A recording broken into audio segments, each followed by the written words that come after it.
नमस्कार दोस्तों, मेरा नाम है Sandeep Khatri and I welcome you to study IQ judiciary. I hope you all are doing fine और आपके जुडिशियल सर्विसेज एग्जाम की प्रिपरेशन भी अच्छी चल रही हो। आज का हमारा टॉपिक है how to prepare for judiciary mains examination. तो बेसिकली आज हम बात करेंगे उन सारे इंपॉर्टेंट फैक्टर्स की जो कि आपकी कंसिडरेशन में होनी चाहिए जब आप मेंस एग्जामिनेशन के लिए प्रिपेयर कर रहे हैं। आज का सेशन काफी इंटरेस्टिंग और काफी इंपॉर्टेंट होने वाला है। So, without wasting a second, let's begin with this session with an important announcement. Students, Study IQ Judiciary आपके लिए लेकर आया है लाइव फाउंडेशन बैच 11, जिसमें आप अपने पीटी, मेंस और इंटरव्यू के लिए अच्छे से प्रिपेयर कर सकते हैं। आप इंडिया की किसी भी स्टेट या यूनियन टेरिटरी के जुडिशियल सर्विसेज एग्जाम के लिए अगर प्रिपेयर कर रहे हैं तो ये कोर्स आपके लिए बहुत ही हेल्पफुल होने वाला है। ऑलमोस्ट 1 ईयर में आपका पूरा का पूरा कोर्स कंप्लीट हो जाता है, जिसमें आपके सारे के सारे मेजर सब्जेक्ट्स, आपका language part Hindi and English, GK, GS, आपके माइनर लॉस, सभी की लाइव क्लासेस में आपके सब्जेक्ट्स 1 बाय 1 एंड हो जाते हैं। एक दिन में आपकी 2 क्लासेस होती हैं। लाइव फाउंडेशन बैच की सबसे अच्छी बात यह है कि आपके जितने भी क्वेश्चंस और क्वेरीज रहेंगे वो लाइव क्लास में ही आंसर कर दिए जाएंगे। इन केस अगर किसी भी रीजन से आपकी लाइव क्लास मिस हो जाती है देन आपके लिए रिकॉर्डिंग भी अवेलेबल रहती है। आपको ऑलमोस्ट 2 इयर्स तक, ठीक है, आपको 2 इयर्स तक इसकी रिकॉर्डिंग्स जो हैं वो दी जाती हैं। कोर्स आपका 1 ईयर में कंप्लीट हो जाता है। स्टूडेंट्स, ये बैच स्टार्ट होने जा रहा है फ्रॉम 6th of December 2023 से। You can use my code SK Live to get the maximum discount. As for Sandeep, K for Khatri, LIVE। Now coming to the topic of the day. सबसे पहला point students, understand the importance of mains examination. देखिए, mains examination के preparation start करने से पहले आपको उसकी importance समझनी पड़ेगी एंड दैट इज कि आपकी 3 स्टेजेस होती हैं। First is your PT, second one is your mains and the third one is your interview. जो पीटी है that is of qualifying nature. इसका मतलब यह है कि आपको एक कट ऑफ पार करनी है और आप मेंस के लिए एलिजिबल हो जाते हो। That is the only purpose of PT examination. आपने कितने मार्क्स स्कोर किए, कितने ज्यादा मार्क्स स्कोर किए बाकी अपने कॉम्पिटिटर्स से, that doesn't matter. Mains examination और इंटरव्यू के मार्क्स मिलके ही आपकी फाइनल मेरिट बनती है। तो विच मींस कि आप जितने ज्यादा मार्क्स मेंस एग्जामिनेशन में स्कोर करते हैं उतने ज्यादा चांसेस आपके बढ़ जाते हैं of the selection. To some extent तो ये भी कहा जा सकता है कि इंटरव्यू की यूजुअली ज्यादातर स्टेट्स में बहुत ज्यादा इंपॉर्टेंस नहीं है। इंटरव्यू के मार्क्स आपकी रैंकिंग को थोड़ा बहुत ऊपर नीचे कर सकते हैं, लेकिन आपके सिलेक्शन का मेन जो रिस्पॉन्सिबिलिटी है वो आपके मेंस एग्जामिनेशन के मार्क्स पर ही है। तो which means this is the most important step.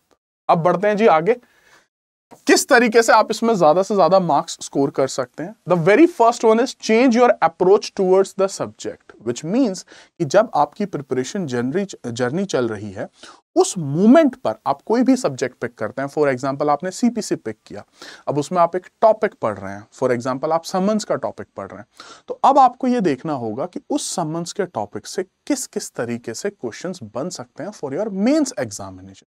For that matter आप कोई भी सब्जेक्ट पढ़ रहे हैं, फॉर माइनर सब्जेक्ट आप कोई पढ़ रहे हैं, आप स्पेसिफिक रिलीफ एक्ट पढ़ रहे हैं, तो section number 6 of specific relief act से कौन कौन से क्वेश्चंस बन सकते हैं मेंस एग्जामिनेशन में, वो भी आपको देखना होगा। इन शॉर्ट कि आपके पास जब आप प्रिपरेशन कर रहे हो तो अप्रोच ये नहीं होनी चाहिए कि अभी तो मैं पीटी के लिए पढ़ रहा हूं और बाद में मैं मेंस के लिए पढ़ूंगा फिर मैं इंटरव्यू के लिए पढ़ूंगा। नहीं, आप एक साथ तीनों के लिए पढ़ेंगे। विच मींस कि अगर आप एक टॉपिक को अप्रोच कर रहे हैं तो उससे पीटी के क्वेश्चंस क्या बन सकते हैं, मेंस के क्या बन सकते हैं, इंटरव्यू के क्या क्वेश्चंस बन सकते हैं, वो सारे आपको एक ही साथ डील करने हैं। हाँ, ये जरूर है कि अगर आपके पीटी एग्जाम की डेट आउट हो चुकी है, विच मींस कि आने वाले 1 महीने या 2 महीने में आपका पीटी एग्जामिनेशन है, तो आपकी जो अप्रोच होगी वो पीटी ओरिएंटेड ही होगी। हाँ, और अगर आप मेंस, अब आपने पीटी क्वालिफाई कर लिया और आपके मेंस के एग्जाम की डेट आउट हो चुकी है, जिसमें यूजुअली आपको, अगर मैं बात करूं तो 2 महीने तक का ही टाइम मिलता है, तो उन 2 मंथ्स में आपकी जो प्रिपरेशन होगी वो सिर्फ और सिर्फ मेंस अप्रोच के तरह ही। So that is my very second important point. अब आते हैं मार्क इंपॉर्टेंट सब्जेक्ट्स। आपको यह पता होना चाहिए, अब यूजुअली हम कहते हैं कि when it comes to judiciary आपके 6 मेजर सब्जेक्ट्स होते हैं, लेकिन आप जिस स्टेट के लिए प्रिपेयर कर रहे हैं आपको यह देखना होगा कि उस स्टेट में कौन से ऐसे सब्जेक्ट्स हैं जिसकी मार्क्स वेटेज ज्यादा है in comparison to other subject. तो ऑब्वियस बात होगी कि आप उन सब्जेक्ट्स को ज्यादा जो है टाइम देंगे, जैसे कि CPC, CrPC, IPC, evidence, contract और कॉन्स्टिट्यूशन। अब अगर आप मान लीजिए आप जिस स्टेट के लिए प्रिपेयर कर रहे हैं उसमें कॉन्स्टिट्यूशन आता ही नहीं है, तो ऑब्वियसली आप उसको साइड में कर देंगे। ठीक है, तो जिस स्टेट के लिए आप प्रिपेयर कर रहे हैं उसमें वो कौन से ऐसे सब्जेक्ट्स हैं जिसमें सबसे ज्यादा मार्क्स के क्वेश्चंस आते हैं, ठीक है, उनको आपको सबसे पहले टारगेट करना है और उनको ज्यादा टाइम देना है in comparison to other subjects. ठीक है, next one, answer writing practice. I think कि अगर मेरे इस पूरे सेशन का कोई सबसे इंपॉर्टेंट पॉइंट होगा तो वो यही है, that is answer writing practice. Students, मैं एक एग्जांपल यहां पे आपको देना चाहूंगा।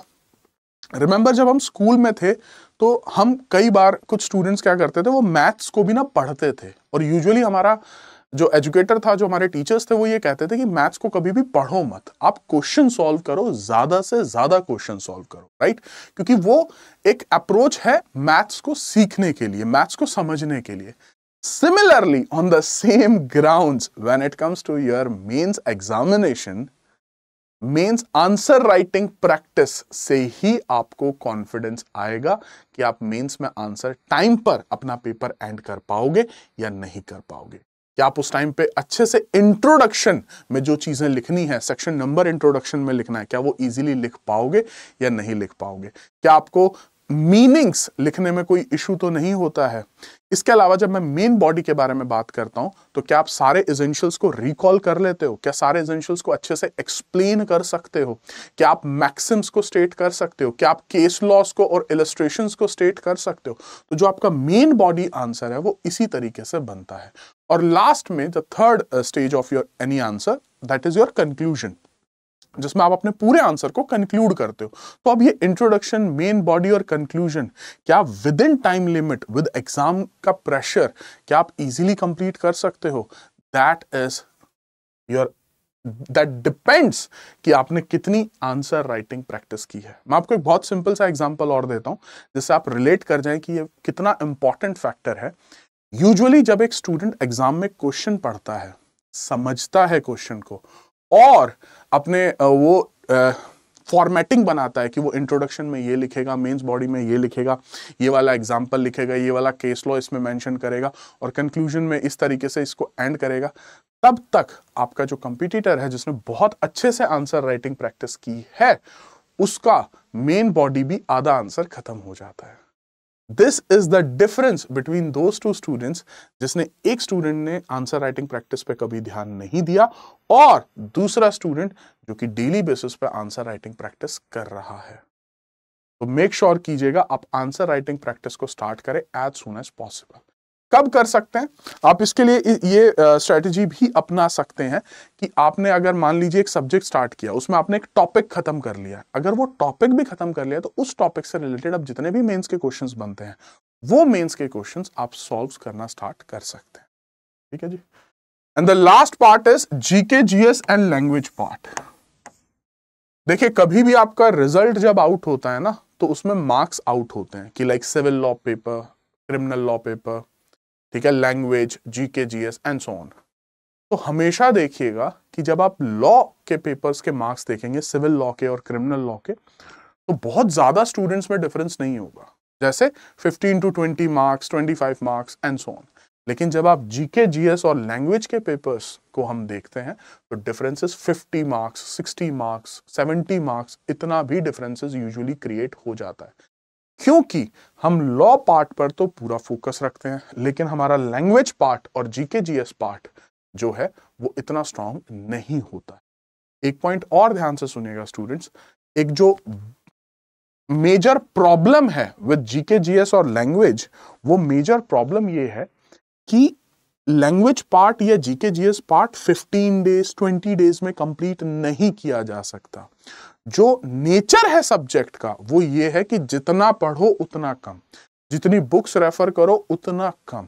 तो विच मीन्स कि अगर आप डेली बेसिस पे 30 मिनट्स भी अगर निकाल के 30 minutes to language, 30 minutes to GK GS, daily basis पे अगर आप उसको टाइम अलॉट करते हो तो वो एक ज्यादा बेटर स्ट्रेटजी होगी, इंस्टेड ऑफ कि मैं 15 दिन लगा के लैंग्वेज को जो है अपनी स्ट्रॉन्ग एरिया बना लूंगा, या 1 महीना लगा के मैं जो है जीकेजीएस को बढ़ा लूंगा। No, you can't do that.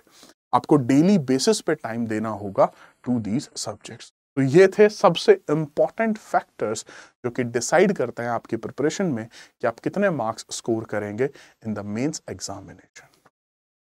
Anything which you are not clear with, anything in your mind जो कि आप पूछना चाहते हैं related to mains examination, you can write down your questions in the comments and I will be super happy to answer them accordingly. Students, a gentle reminder about Study IQ Judiciary Life Foundation Batch 11 start होने जा रहा है from 6th of December से। You can use my code SKLIFE to get the maximum discount. You can also connect with me on my personal Telegram channel and on my LinkedIn account, and here are the respective links. That's it from my end as of now. See you in my next video. Till then, yes, it's time to say